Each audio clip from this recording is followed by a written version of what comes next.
All right, everybody, welcome back to another episode of the B Team. We got Mike once again. We got Muller once again. We are going to be talking football. We got a lot of football to talk about. Mike, we're going to get into the college football playoff.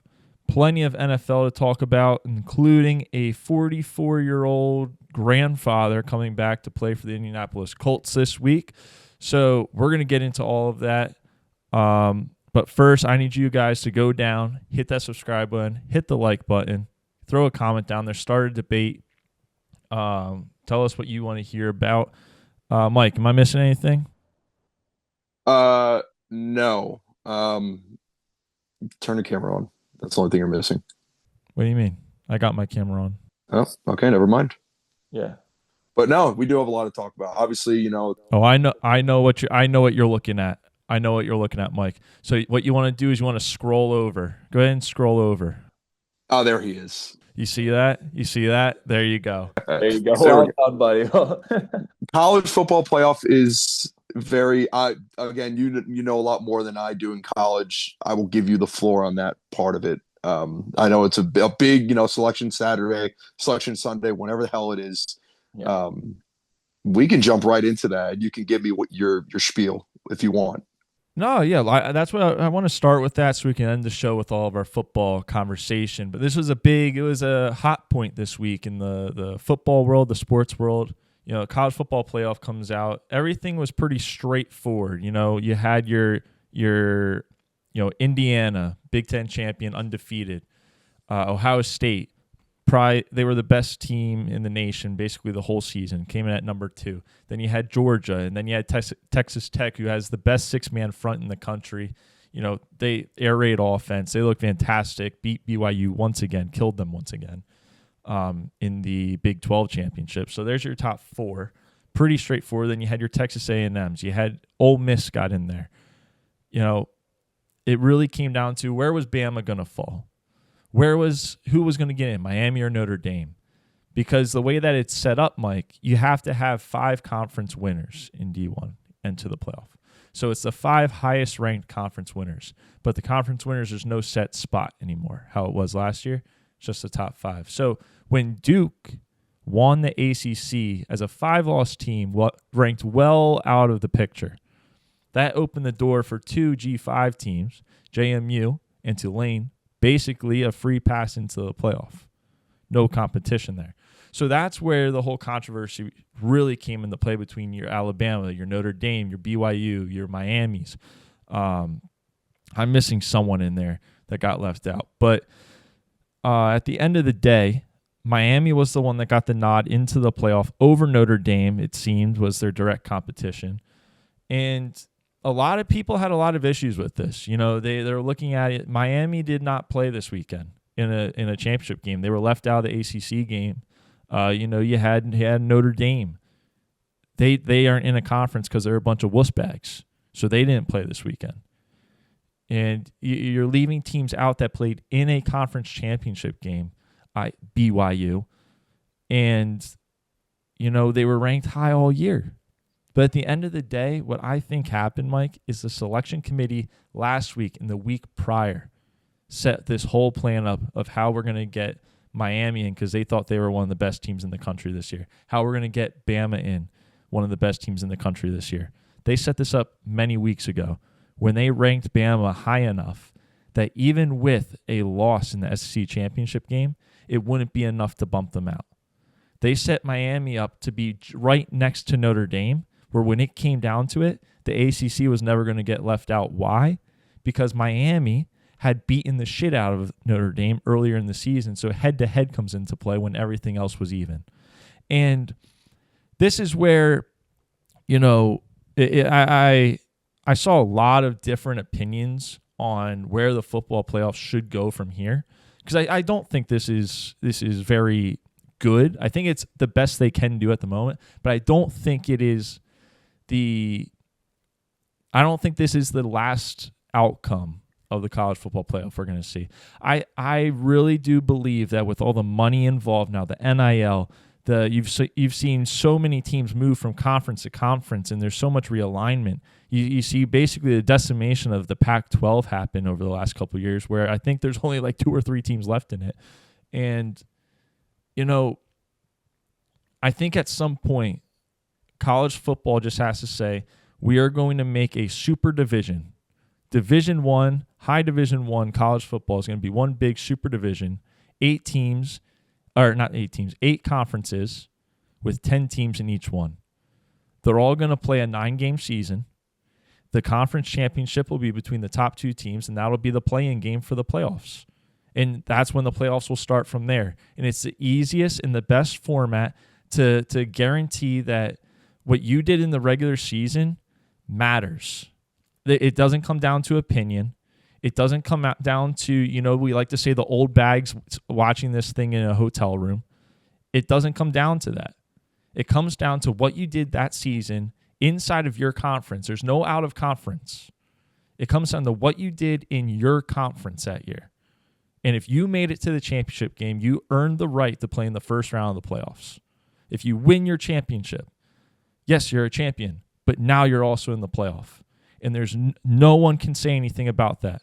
Yes, people will say that maybe they weren't the best team, but we can all look back and say, did they win in that championship game to get into the playoff? Yes, they did. And you'll have your 8 teams make the playoff, and from there, go win. You got to win a couple games to be the national champion. And I think that is going to be the hardest thing for this country and college football to get to, but it is the most fair way that we can determine a true national champion in a true playoff format. But I feel like, when it comes to the college playoff and the committee itself, like they haven't found the answer to it. They haven't found the 100% right way to base what teams go in, what teams don't. Like I feel like every single year it's always an argument like, oh, this team should have been in because of this reason. This team should have been in, but their record or they lost this game. Like it's so hard to gauge, because there's always going to be arguments at the end of the day of like what team should be in and what team shouldn't be in. Like they got to fix it. And I know there's a crap load of college teams out there, but there's got to be a way, like you just said, where the committee's got to put their foot down, have a certain way, a certain bracket, exactly what you said, to get the right teams, not just, the favorites to get in, but the right teams that deserve a chance to get into the playoff, like the bracket, essentially. Yes, and this is where, we have enough conferences right now that we could make this regionalized. And yes, everyone's going to point to the history. You're going to have the SEC, the most dominant conference in football. But at the end of the day, we have to eliminate this whole opinionated decision-making process from it, right? We can make this a regionalized thing where, most of the SEC teams are going to end up still being there. So if the SEC is true, they're still going to probably be in that Southeastern Conference when we regionalize this thing, right? So if you're able to win that conference and we say that's the SEC, and then you still have your Atlantic Conference, you could have your Midwest conferences where you have the Big 12. You can still keep these conference names, but there just has to be a realignment with it, right? So now everyone, like some teams are going to benefit from this greatly. There's going to be teams that benefit greatly from this, especially some of the Big Ten schools right now, right? When there goes to realignment, in their conference all of a sudden becomes way easier than what it had been, they're going to be jumping with joy at this. So I think that breaking up into 8 conferences of 10, no out-of-conference games. You play 9 games. The season's done before Thanksgiving, probably 2 weeks before Thanksgiving if you actually start on week 0 and everyone plays, and we just call that week 1. And now we're doing a playoff that ends before Christmas. And Mike, by the way, you know what that does for everyone out there, all these old bags that keep complaining? The transfer portal now starts after the fucking season. So now there's no coaches leaving. There's no players leaving before bowl games, before the playoff. You'll never run into this Lane Kiffin situation ever again. What are before we get into because I want to ask you about Lane Kiffin.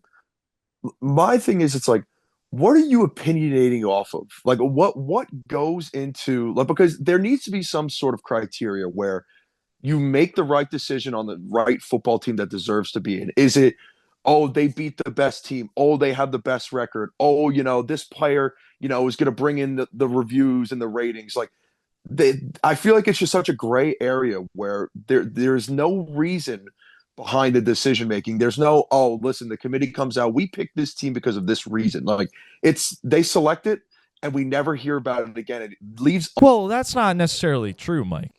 That's not okay. Explain.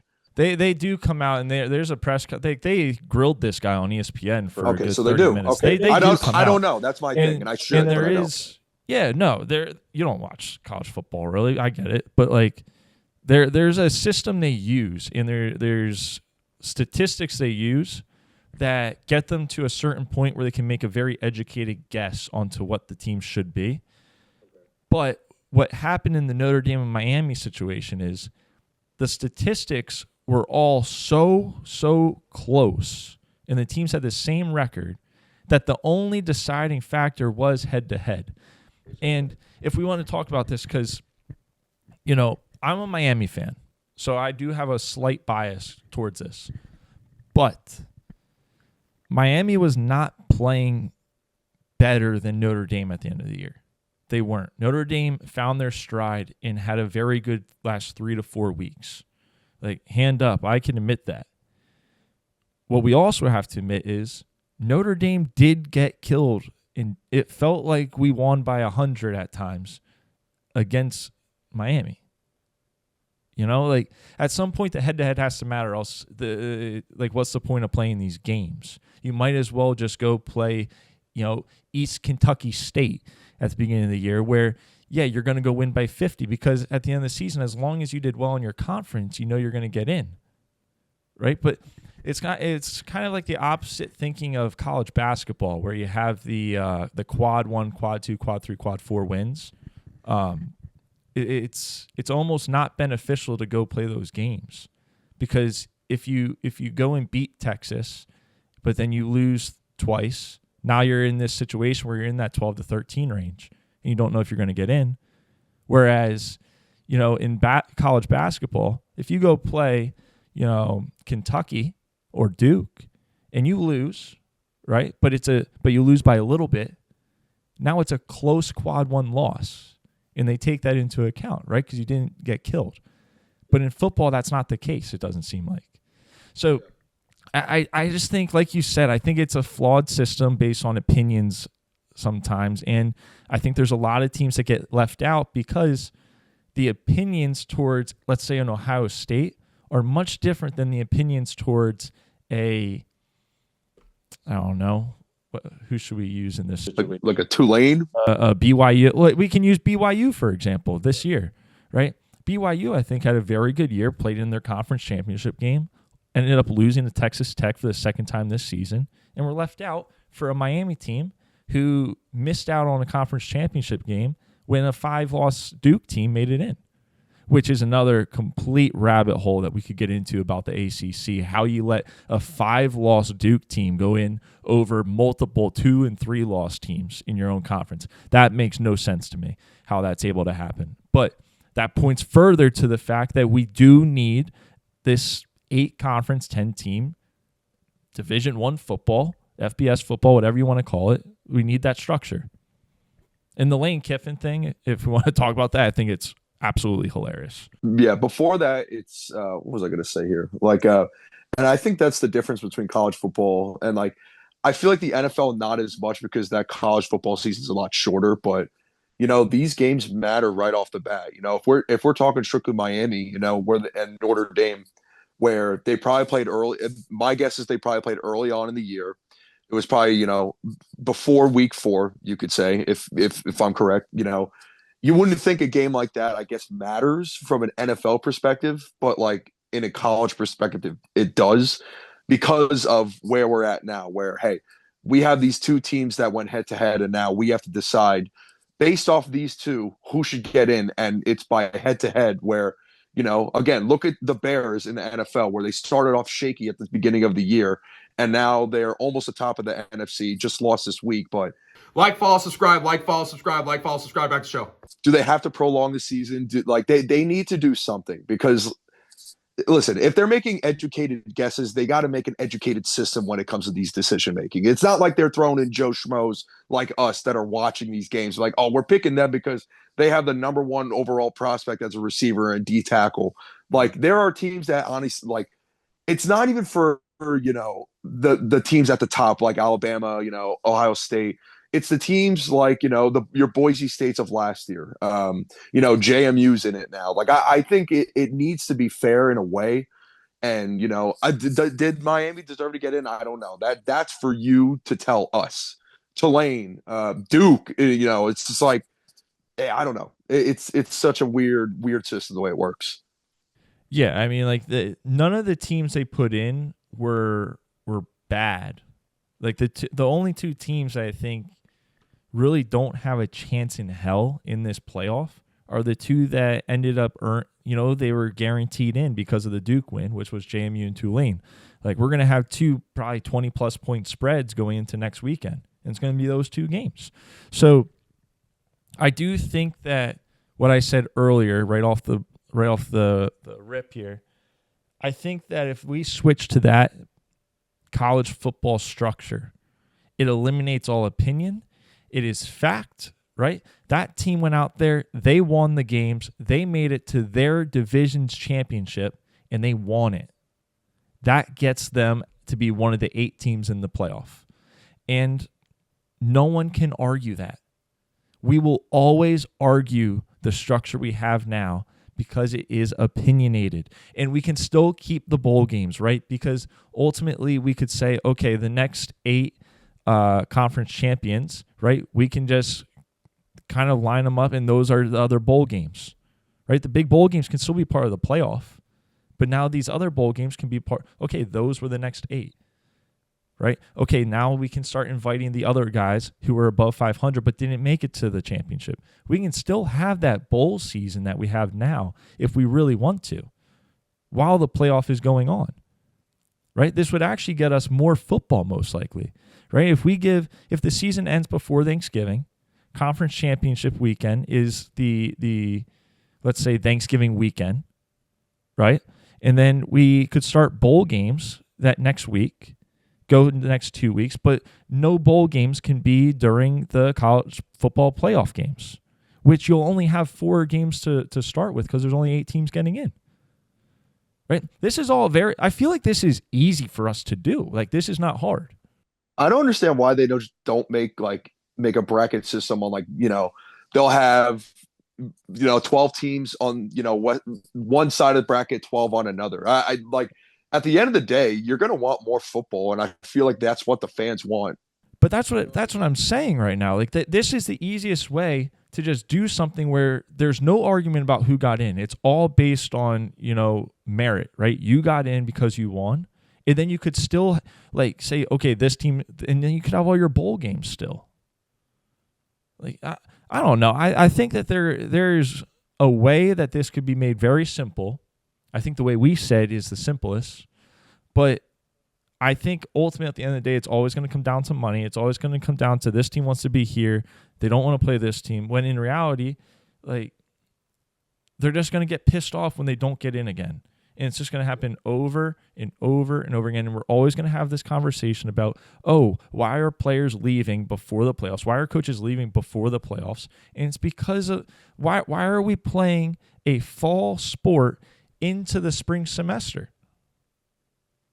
We're sitting here, why are players leaving? Because they have to.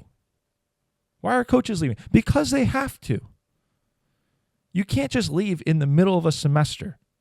I know that's a crazy thought for some of these people, but you can't leave college in the middle of a semester to go to another college. It's not possible. It doesn't work like that.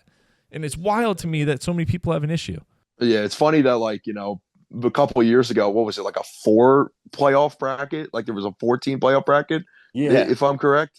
Talk about it being. How the hell do you decide that? Where you let 4 teams in the whole country, 4 teams you select, and they were like, you know what? Let's make it a bigger bracket because it's going to relieve a lot of the stress and a lot of the scrutiny we're getting from the media and the fans.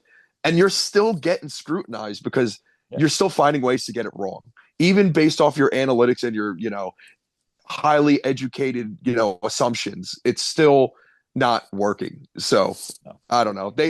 I think maybe where does this take us in the future in college football? Are they going to maintain this strategy? It's one of those where they can always fix it. And like because it's going to get better. Like you can't get worse based off your decisions. You're not going to go back to a 14 playoff decision. It's not going to happen. No, they're definitely they're going in the right direction. I just think that the way college football is set up right now, it's never going to be perfect. Like it's never going to feel close to perfect. No matter how, like, as long as you have the way it's all set up right now and the way the money's flowing, it just never will happen. But in my opinion, like the NFL, like I do think it's perfect, you know, and everyone wants to be like, oh, you know, but the Panthers or the Bucs, you know, they finished the year 9-8, but they still get their chance at the playoffs. It's like, but it's the NFL and anything can happen. And they also won their conference. Like I think the way they have it set up is perfect because anything can happen in the NFL. Like I think there is more opportunity for an upset in the NFL than there is in college, but I could be wrong there. But it's not like, you know, they're professional. Right. They're professional teams at the end of the day. Like if they like, you know, when you look at, you know, JMU or Tulane, whoever they're going to play, like 90% of the money is going to go on whoever they're playing against. They're not going to put money on maybe on a spread, 21.5 point spread. Like that's not fun because like if you see an upset in that, then it's raising eyebrows. It's like, okay, like did they really win this or like what's going on here? You know, it's like. So that's the benefit of my thought process with exactly. the 10 divisions or the 8 divisions of 10 teams is, okay, if a JMU gets in, they got in because they managed to beat everyone else in their region. Agreed. And if it ends up being a 20-point spread because they're playing the outright best team, then it is what it is. You know, but at the end of the day, at least they earn the right to be there because now the way it's set up, okay, JMU's going in as a 20-point underdog against whoever they're playing, and it's not even the top 4 teams in the country that they're playing, right? Right, they're going into that and they're playing that game. Well, we can all sit here and say, I mean, we all have the ability to just put this team in. And that's where the problems arise. But yep. Let's move on here because we got a lot of football to talk about today. I want to get into Monday Night Football game last night. Let's start there. The Eagles' positivity bunny was a drastic failure. I swear, A.J. Brown had to stab that thing down already. Chargers get a big win, gutsy win out of Justin Herbert, broken hand and all. But my biggest question coming out of this game for you, Mike, is, is Jalen Hurts good enough to carry a team? The answer is no. And you know, I think Philly fans are starting to realize this. It's the truth. And listen, would you rather listen to the cold hard truth or the easygoing lie? And I feel like Philly, they just wanted to hear the lie the whole time. And this is nothing like it. Again, we've been down this road so many times. When we had that conversation when we talked about Cam Newton and Jalen Hurts, Cam Newton carried that team with Kelvin Benjamin and Ted Ginn Sr. made it to the Super Bowl, lost. Jalen Hurts, I heard this from a buddy of mine. He is the cog in the wheel. He is a wheel. He is one of the gears in the system. Key phrase, in the system. Did he, somewhat carry them in the Super Bowl? Yeah, he played exceptional. That defense also played exceptional. And that's fine. That's teams. Football's a team sport. That's how you win games. But we've seen this in the regular season, and people just blow it off because Jalen Hurts, quote unquote, wins in the playoffs. Where last year, I said it again, Saquon Barkley carried you guys to the Super Bowl. Jalen Hurts needed to play one very good game, and he did, and I got to give him credit for that. But now we're seeing, the locker rooms get lost a little bit. Ever since the A.J. Brown drama, Kevin Patullo, Sirianni, they're going to keep pointing fingers. They pointed fingers last year. They pointed fingers before. It's like when they start winning, everything that we just saw the last, what are they, the 3 straight L's right now, 2 straight losses? It's like that's all out the door because we made it and Jalen Hurts is so good. Like Jalen Hurts is a part of the problem. I truly believe that. And Philly fans don't want to hear it. They don't want to believe it, but it's the truth. That was one of his worst games of his career. He was missing throws. Yes, A.J. Brown kind of screwed him. High throw, it needs to be caught. Okay, it needs to be caught. But you're figuring him out, and that's what I'm seeing when I'm watching these games against. Listen, got to give credit to the Chargers. That's a very good defense. But Justin Herbert has a fractured left hand. He figured it out. He's scrambling. He's throwing. They want to talk about Justin Herbert's not better than Jalen Hurts. Like, dude, that was Jalen's worst game by far. He was getting picked off left and right, and he's not making the throws. Like, he needs to deserve some of this blame, and Philly won't have it. Like, he needs some of the blame. Blame Kevin Patula all you want, but maybe he has this offense designed schematically in a way where Jalen Hurts, we're going to try to limit his turnovers and not make him risk it down the field and whatnot. And, complete these short slants and these short out routes to Dallas Goedert, Devontae Smith, and A.J. Brown. At least Saquon, it looked like he had a better game. They're missing. Listen, this is what happens when I can't even blame Howie because he did everything right. But you had a couple injuries on the O-line. The guys retired, Jason Kelsey. Like, it was going to happen eventually. That's just my thoughts. And so yes, I don't think Jalen Hurts can carry a team. He needs to be a part of his system. I'm sorry. It's the truth. No, I mean, I fully agree with you. You don't got to apologize to me. I think Philadelphia needs to apologize to themselves for trying to force feed Jalen Hurts down their throats. It's an embarrassment for them. But, last night, what I saw in that game, and I texted you this, I also tweeted about it. Philadelphia looked very good after I think it was their second or third possession. They came out and, what did they do? What made them look good? Because there was one thing, and it was very obvious, and that was Jalen Hurts had the ball taken out of his hands. It got put back in Saquon's hands and that O-line's hands. It was on them to go win the game. And what happened? Oh, they ran the ball. I think it was a 30-yard touchdown. Saquon got loose, scores. Philadelphia's feeling good. It felt like they were going to go on from that point and win. And then they come back out, and Jalen Hurts is whipping the ball around again. He's throwing A.J. Brown into a freaking hospital down the middle of the field. And, I think it was a very telling performance. This was the most I had seen Philadelphia fans wake up and realize maybe this guy can't throw the football. I don't know. I can't keep harping on the same things that I've seen for 2 straight seasons about Jalen Hurts. Why do you think the system was, why do you think Kellen Moore was so fluent with his play calling? It was because, they had Mekhi Becton. He's now in LA. They had a healthy Lane Johnson. Mailata was playing out of his mind. Cam Jurgens was playing well. Like, they force-fed Saquon, and he ran away with it. But it's not going to work where, Jalen Hurts threw for over 40 times, and that's just not the recipe for success. You literally, Kevin Patula had one job and Sirianni had one job where you look at what was working last year, which won you a Super Bowl title, and follow it. Yes, and listen, has Saquon not been the best this year? He hasn't, but it goes hand in hand with your O-line. It goes hand in hand with how you're calling your plays, timing. But you don't want the ball in Jalen Hurts' hands, man. That's what got you wins. And it's not because when Jalen Hurts would have his moments where he did have the ball in his hands, he would execute.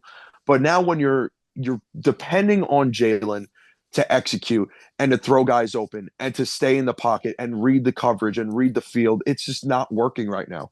And listen, it's getting ugly. It's getting real ugly. And they're still atop of the division in the NFC or the NFC East, but anything can happen, man. Anything can happen. There's still a lot of games to be played. We probably got, five games left? They got to figure it out quick. And the defense is doing – it's weird because the defense has been very flip-flop. Usually it's been on the better side, but then they'll have their games where, oh, we're not doing good, but Jalen, we need you. And, Philly's looking at Jalen like that type of player, which he's not. That's my saying. Yeah, so they have Las Vegas up next. They got Washington, the Bills, and then Washington once again. So there's no guarantee that they don't lose 2 games. I'm not saying Vegas is going to be a loss. I actually have a thing I want to run by you for the Vegas game. But Washington, you know what we always say about Washington and Philly, there's a split waiting to happen. You have the Buffalo Bills, who looked much better offensively this week. Josh Allen was superhuman in that second half. Snow game, that was beautiful. We'll get into that in a bit. What I do want to ask you, so Las Vegas is horrible. They are terrible. Pete Carroll might not even make it to season 2 the way this is rolling. Jalen Hurts has not looked good. He hasn't looked himself. This team hasn't looked like themselves. There's a couple prominent Philadelphia accounts who were tweeting and throwing out, sprinkling the idea of possibly a Tanner McKee. Does he get this? Does he get the shout this week? Should they play Tanner McKee and give Jalen Hurts a week to get his mind right before a big stretch down the last 3? What are your thoughts on that? I think it's crazy that I don't even know why they're bringing that up. It's so funny that these fans are just like already like, oh, it's Tanner McKee time after they just won the Super Bowl. They just won the fucking Super Bowl. Excuse my French. Tanner McKee time? Come on now. Seriously. It's funny. I just like to rile him up because it's hilarious. Like, you just praise this guy like he was Lionel Messi of Philadelphia. And now you're calling for Tanner McKee, who has looked phenomenal in preseason. And now you're like, I think we got to sit him for a week. Sit him for a week? You know how disrespectful that is? It's mind-boggling how these fans are. They just continuously flip-flop.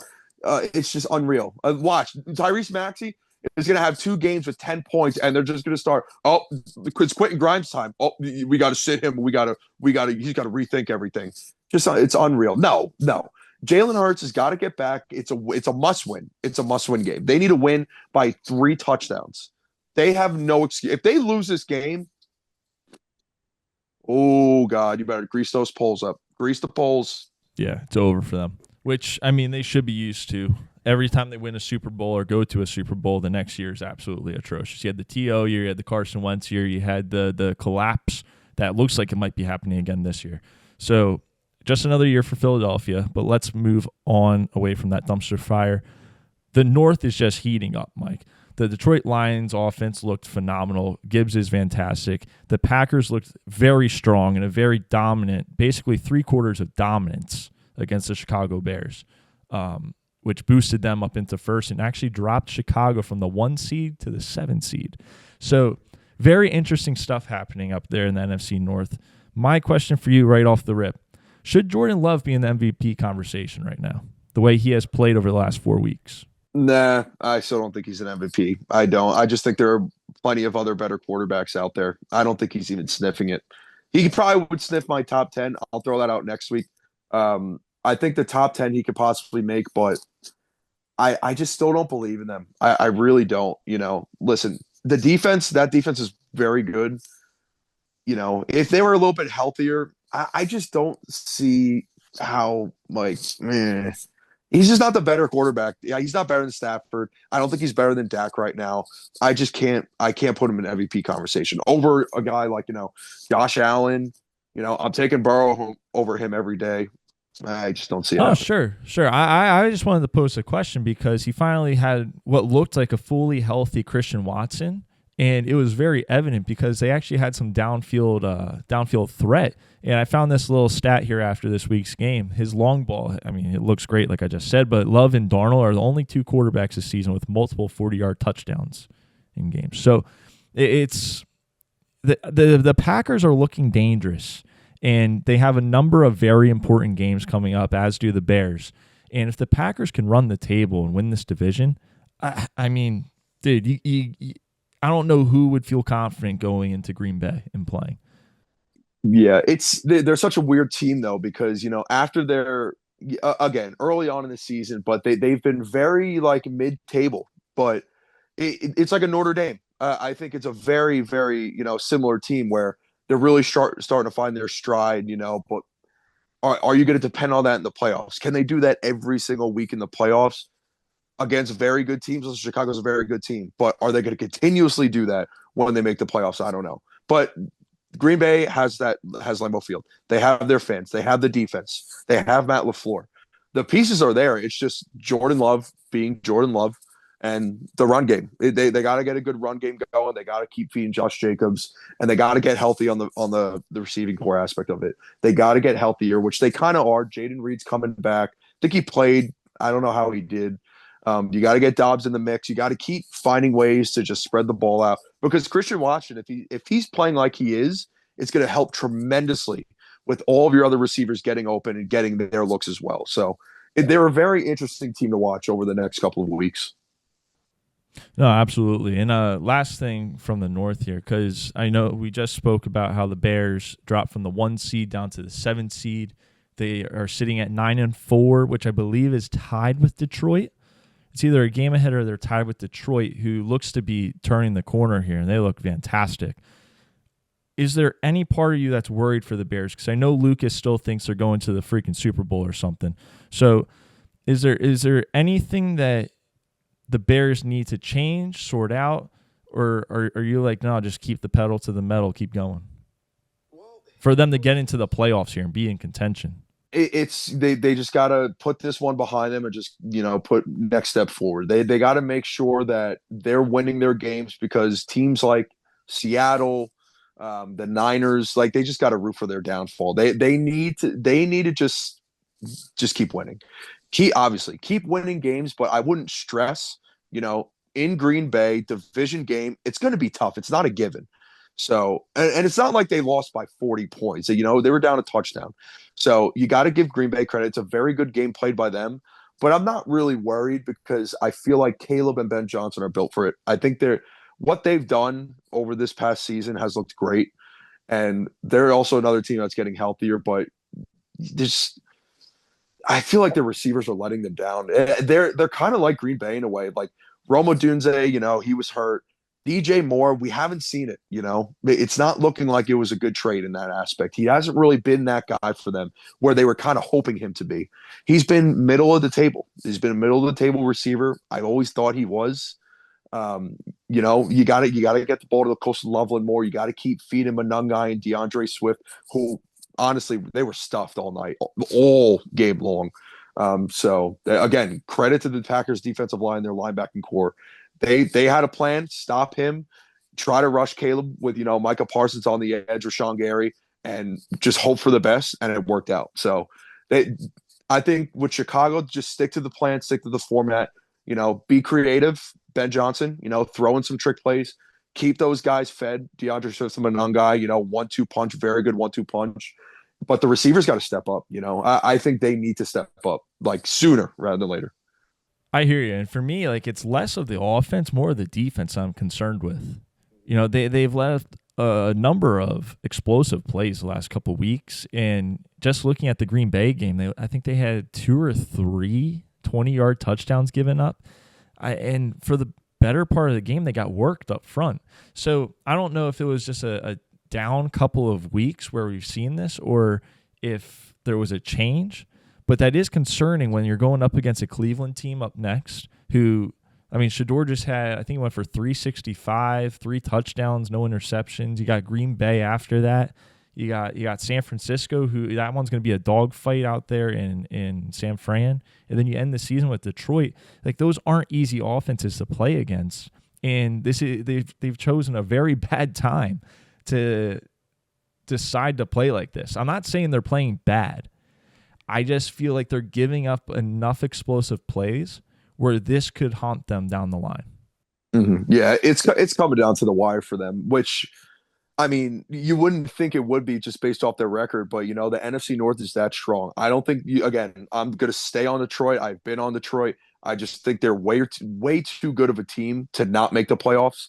Green Bay, they got to keep winning. They're going to have their games where, we're looking at them. We're having this conversation where they lose a game they should win. Chicago, I think the game to watch is against the Niners. Like I said, the Niners are going to keep winning because of their puny ass schedule. Like, they play the Titans this week. That's a win. They can't lose that game. They need to stay a foot with them. They need to be very parallel with them. And that game is going to matter the most, because if they win, they're probably going to be a game above them on the NFC for the wild card spot, either the 5 or the 6 seed, depending on what Seattle does with that time. And then, you got to handle Detroit. You got to handle, I guess, Green Bay again. If I'm assuming they're going to play, you got to handle them too. So it's really coming down to the wire. And it's funny because I feel like, we saw this a little bit last year, but it was really only the Vikings and the Lions. But now you got a 3-dog fight in there, and the NFC is strong. So they need to just keep finding ways to win, get creative, and defense step up. Agreed. Well, let's move on to some other teams having a less than successful end to the season here. Not saying the Bears are bad. I shouldn't say that. That was bad. I'm sorry, Lucas. I know you're going to text me about that one. But let's start with the Colts. Daniel Jones goes down with an Achilles injury, out for the season. They have Anthony Richardson on the IR. Riley Leonard is scheduled to play this Sunday, but he's dealing with a knee injury. And then you have Joe Schmo on the practice squad. And what do? They bring in a grandfather, a father of what feels like 25, to come and play football. Phillip Rivers returns. And I think this is the dumbest thing they could have done. There are so many quarterbacks. I love it. I absolutely love it. But there are so many quarterbacks out there that just aren't playing that you could have went and got. I mean, Joe Flacco's sitting right there. He's probably less than a couple hours away from you. Like, I love it. You're going to fill the stadium 100%, but you haven't won in 4 weeks, and you're literally treading water for your life right now in the AFC playoffs with a Houston team that is hotter than any team in your conference. Patriots fans, don't even come at me. If you watched any of these games, Houston is hot, scalding hot. And then you have the Jags who they're just steadily taking over that division on their way to winning it. You know, the Colts are on the outs right now. Yeah, it's sad to see because, you know, I thought they were for real, and I still think they are. Like, they have everyone. It's just, you know, they're a team that needs a quarterback. They needed a quarterback. They bring in Danny Dimes. They fucking pray that he just stays healthy. I believe they messed up by rushing him because he had that bothering leg injury. They played him. Then he pops his Achilles on a non-contact. It's over. It's done. And this is a desperate move. This is such a desperate move by bringing in Phillip Rivers. I love it. But your offensive line needs to play out of their mind. It's either going to go so well or it's going to be an absolute Jeff Saturday embarrassment. Like, I love it because, like, you just bring in Phillip Rivers, who was coaching a high school team, to come back and play literally the 9-4, 10-3 Seattle Seahawks. Like, you really got to believe in Phillip Rivers to just go out there and just start slinging it. And I'm so happy for Phillip Rivers that, like, he could just be like, yeah, you know, they called me and I got off my couch and just played and I beat Seattle in Seattle. Like, they're getting desperate here. And it goes to, you know, it's funny. I just thought about this. Like, it really goes to show the importance of backup quarterbacks, especially in this year. You look at the Giants and Jameis. You look at the Jets and Tyrod. You look at the Niners and Mac Jones. You look at Houston and Davis Mills. It's so important to have that second guy, not just some, you know, random dude who's going to be back there and it's just going to collect a paycheck. If you want to win, you got to have depth at the quarterback position. And the Colts did not have that. They thought that AR would stay healthy. He would learn. He's a bust. It's done. He's a bust. Riley Leonard, you know, there was hope on him too. Now I'm hearing Phillip Rivers from a couple of Colts fans I know is in the best shape of his life. He's in the best shape of his life. This is the stuff I'm hearing, and it is so funny. I'm not going to throw names out there, but you could probably piece it up. You could probably piece it out. I'm not going to throw out names. Phillip Rivers is in the best shape of his life. We will see on Sunday. We'll see on Sunday. I need you to whisper into the camera right now who said that. I freaking knew it was Luke. All right. Yeah. So he literally has to go play Seattle, San Francisco, Jacksonville, and Houston. Like, welcome back to the league. Now you got to go play 4 teams that are basically guaranteed a playoff spot and are looking to kill you. They might not make the playoffs. Oh my God, what a gauntlet. Might not. Mike, there's no chance they make the playoffs. There's no chance. Phillip Rivers resurrects the team, dude. Imagine that. Oh my God. He'd get a key to the city. Oh, he would. Absolutely. Okay, if he comes back, wins these 4 games, and okay, so they would probably, if he goes 4-0, he probably gets what, the 6th seed?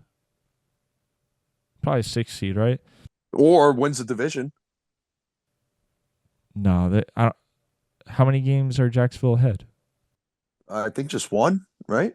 Just 1. Okay, so maybe they would split. So maybe if they win the division, let's say he goes 4-0, they win the division in some crazy universe. Who would they play? Because that would put them they would be the 3.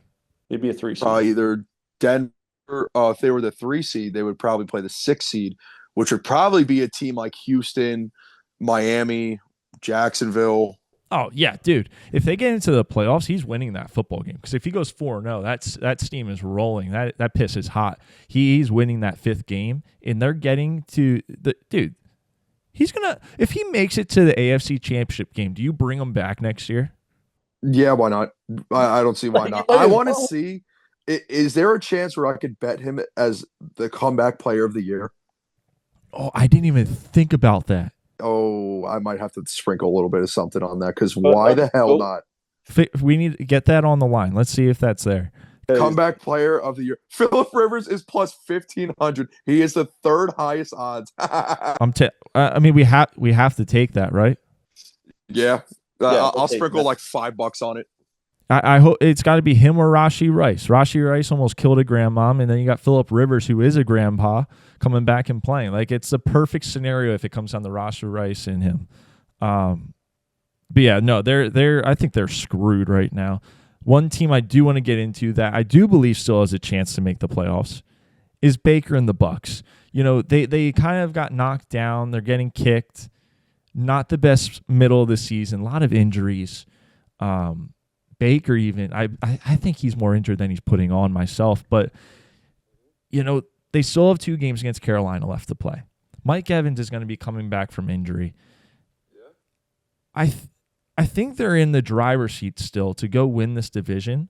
And, you know, they play Atlanta, Carolina twice, and Miami. Let's not act like that's not a very winnable schedule there. They could easily rattle off 4, and they're no longer just, you know, the 6-6 Buccaneers getting in and, you know, no one has much faith in them anymore.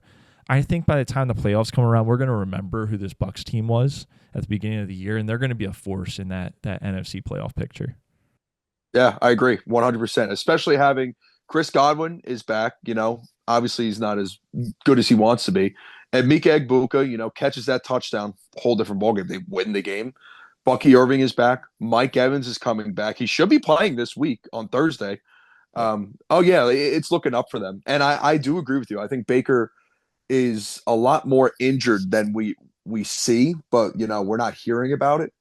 But I expect a big bounce back from them. Against Atlanta, I think it's going to be a huge over game. I think Baker's going to go crazy. He's going to help out everyone in fantasy who's going to start him, including myself. But, I mean, let's not forget that Baker Mayfield was throwing to Tez Johnson, some other guy with a last name Johnson, Sterling Shepard, and Mika, obviously, is a wide receiver 1 for, 5 to 6 straight weeks? Yeah. To be fair, Tez Johnson's MVP Tez Johnson. We got to remember that. Yeah, he was getting MVP chance and whatnot. So, yeah, he thought he was at that spot. But, listen. You lose a couple guys like that, you're going to lose a couple of games. They still rattled off some wins here and there. They got a good win against Arizona. But now you get these guys back. You get Bucky back, which is huge. You know, Rashad and Sean Tucker, solid player. Rashad wasn't getting it done. You get Bucky back. You get a run game back. You get Mike Evans back, your best receiver, your number 1 guy. With Godwin, with Egbuka, Jalen McMillan should be coming back too. Yeah, it's looking up for them. I think people are starting to forget about the Bucs and what they can bring to the table when healthy. Yeah, I still think they win the division. I think they make a run. I really do. I do too. As much as I want the Carolina Panthers and Bryce Young to go out there and win this thing, because right now they're tied. They're division leaders right now.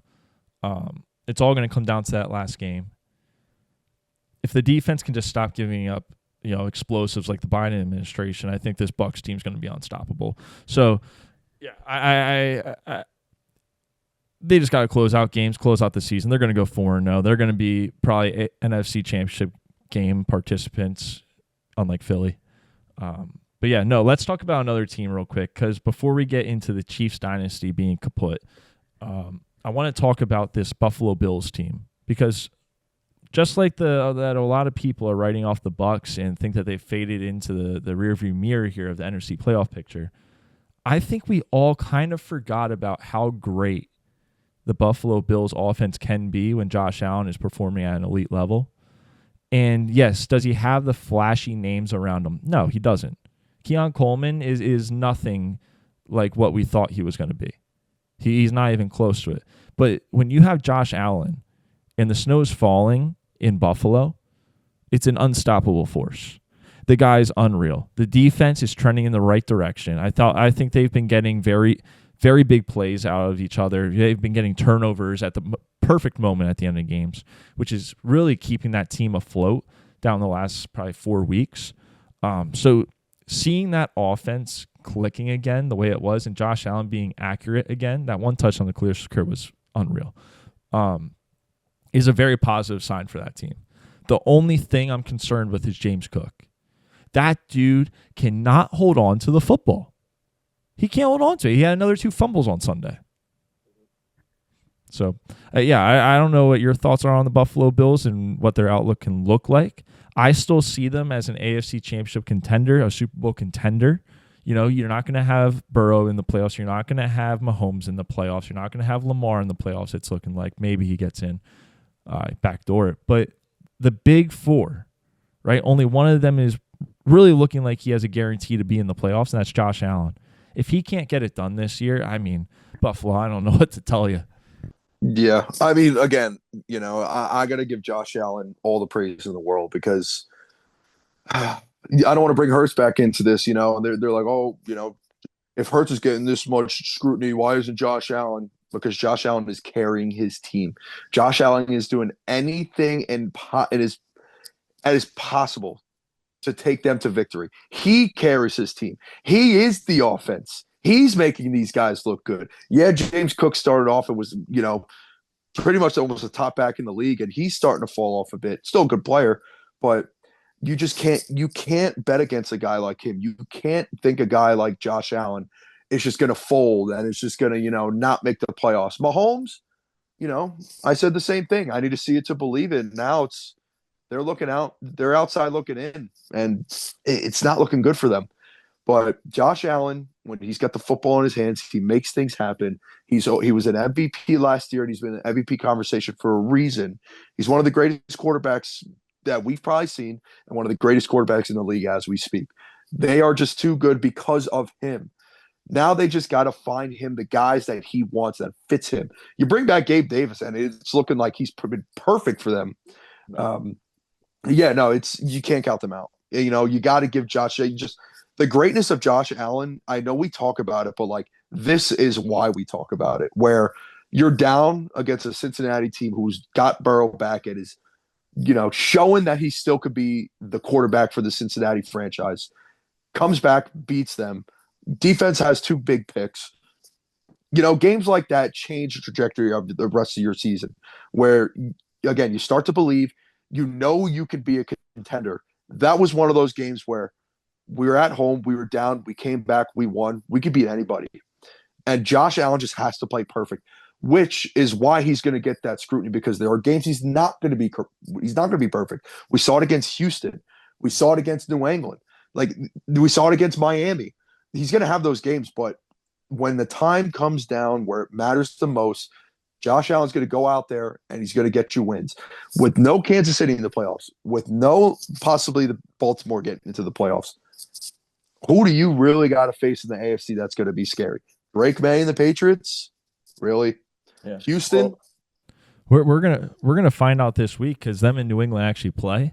So, you know, people are forgetting the Bills, as good as New England's been, the Bills are only 2 games back of them. If the Bills can go out there and get a win in this game, all of a sudden it's a you know, they're clenching their butt cheeks up there in New England the rest of the way. They're scared of big bad guy Josh Allen coming into their building.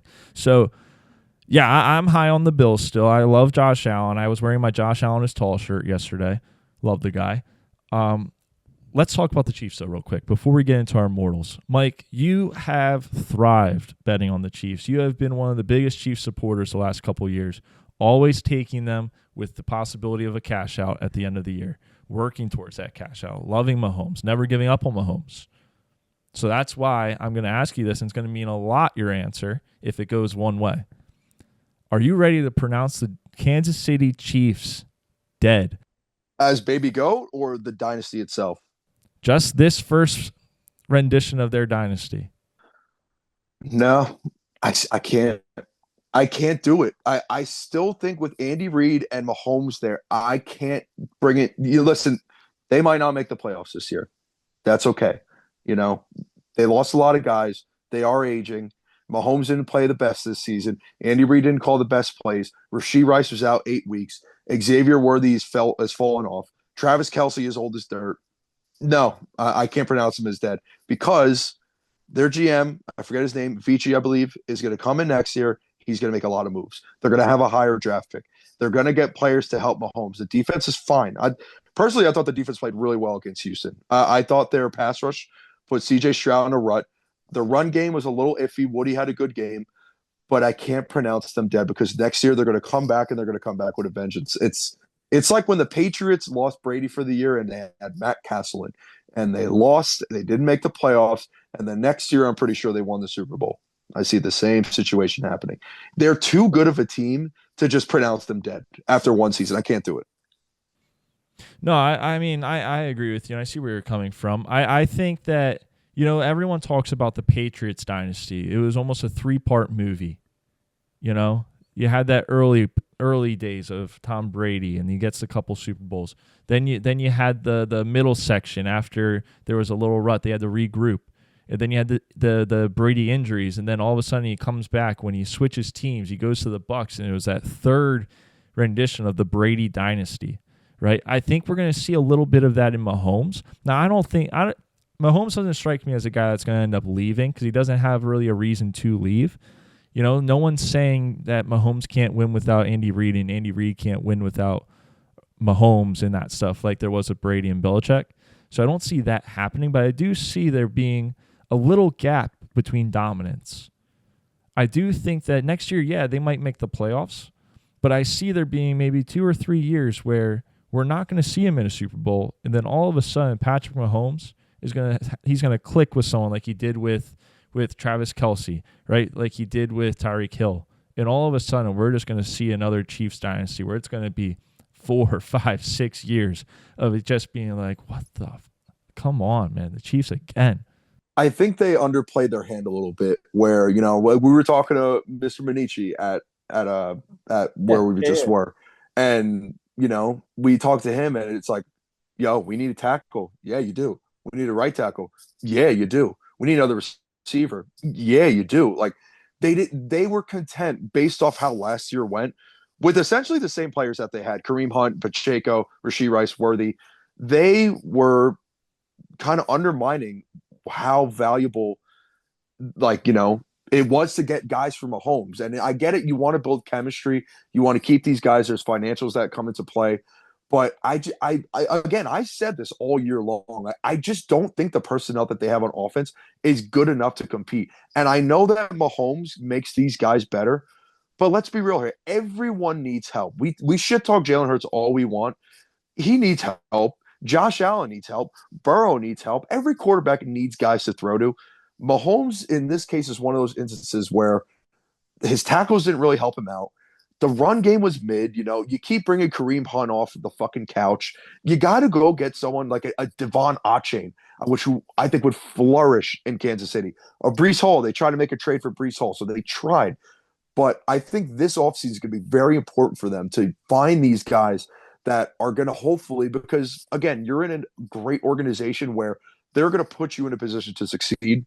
They're not just going to depend on your play style and your talent to just go out there and change the game. No, you're going to be part of this organization where we're going to put you in that spot where you're going to learn how to block for Mahomes. You're going to understand how stunts work and, picking up the right guys and, moving your feet fast and whatnot. They just need to get better players. And Travis Kelce, this has to be his last year because I think he's hurting them more than he's helping. He's hurting them. Worthy has disappeared. Like it reminds me of like David Stearns of the Mets, where they bring in these guys that, low risk, high reward, and that luck's going to run out. It's not going to hit every single time. And I feel like that's where Kansas City's starting to kind of feel themselves, where we're going to get these guys for a cheap deal. Marquise Brown, 1 year, 3.5 mil, or 1 year, 9 million, and he's just going to flourish because we have Patrick Mahomes. That's not the case. Defenses are going to get better over time. They're going to understand how you operate your offense. So all in all, they got to get more players. They got to get better receivers because Rashee Rice is a true number one. After that, Worthy's kind of a gadget guy at the end of the day. Jet sweep, mesh drag route, yards after catch, deep threat. but they don't have that number two. They don't have a guy like, if they get a Carnell Tate, in the draft, or they go for a guy like, fucking Jordan Tyson or something. Like they need more. They need more from Mahomes because even with Reek is on a different planet. Reek, that's S tier. You give him the ball, he's just going to run. He's going to go. They need to get more guys. He's not there anymore. Travis Kelce's going to be gone. That security blanket's gone. Help him out. No, I agree with you. So they're ending the season with the LA Chargers, Tennessee, Denver, and Vegas to end the year. So they got a guaranteed win to end the season at least.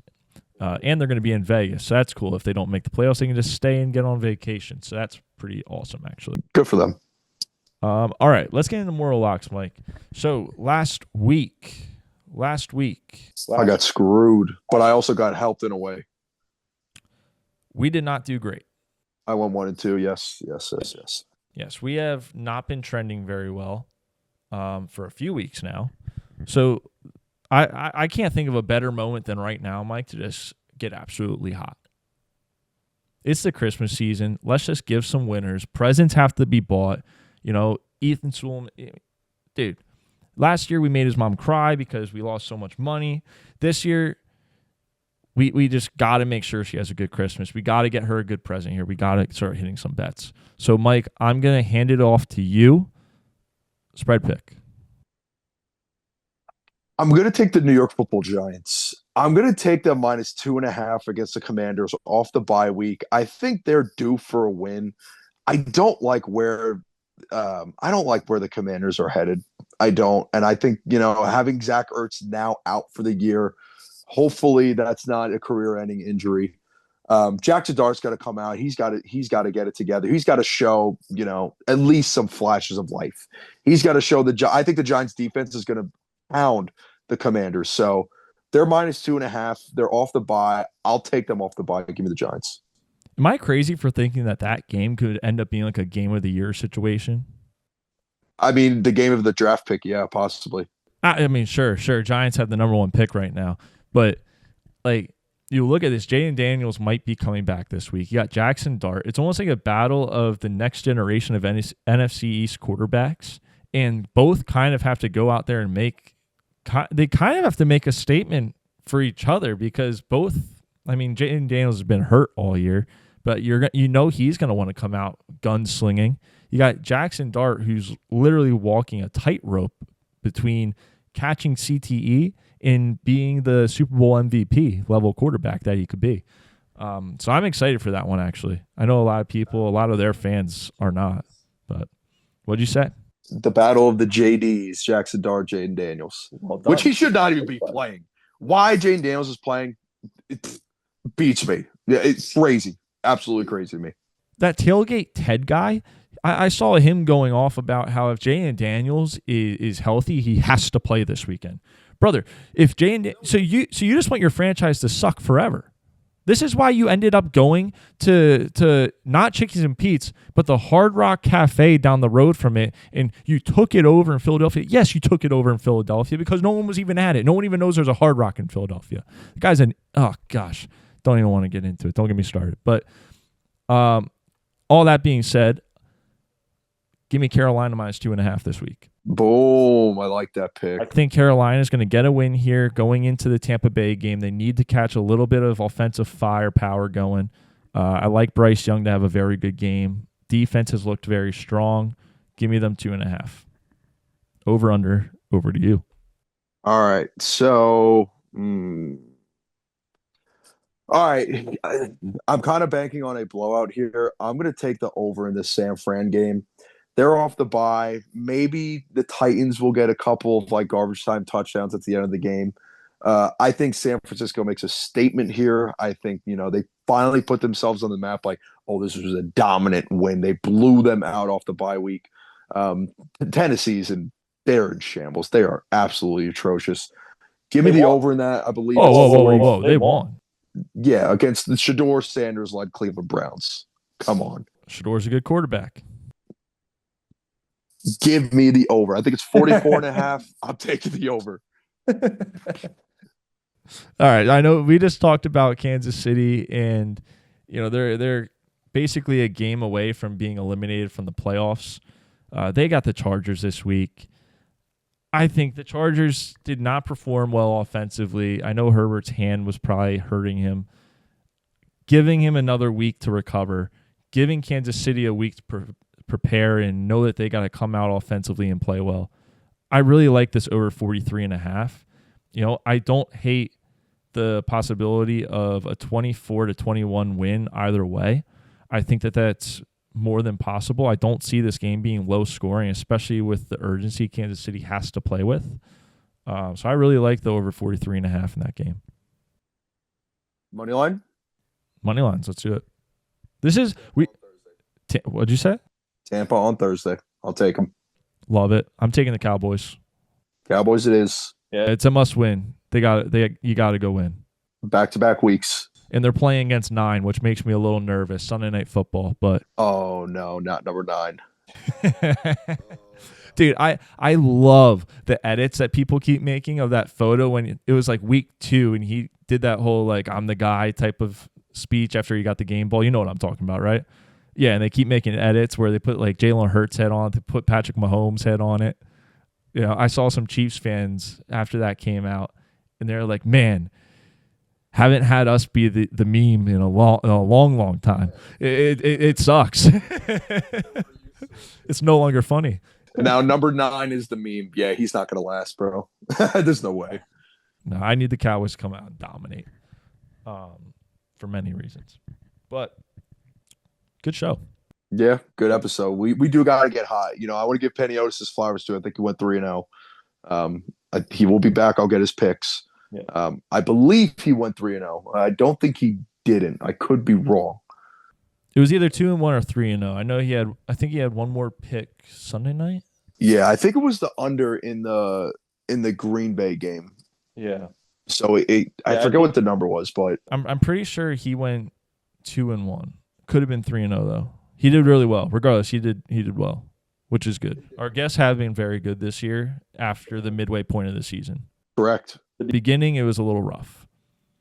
I mean, we had to put him on probation at one point. Yeah, the guests were not doing good. Luke Dobb came in, made a stand. He revived them. Yeah, he did. He was their Phillip Rivers. I can't wait to watch that game. That will probably be the number 1 game on my list on Sunday. Yeah, I mean, it's probably going to be the most watched game of the NFL weekend. Phillip Rivers with the sidearm slinger. He's just going to talk so much shit. I can't wait to see. They got to mic him up. They have no choice. Like I know we're doing the hard knocks of NFC East, but I really feel like we should just do one full episode of him this entire week leading up into the game. It's genius. That's exactly what they should do. You know how many fucking reviews and ratings I would get?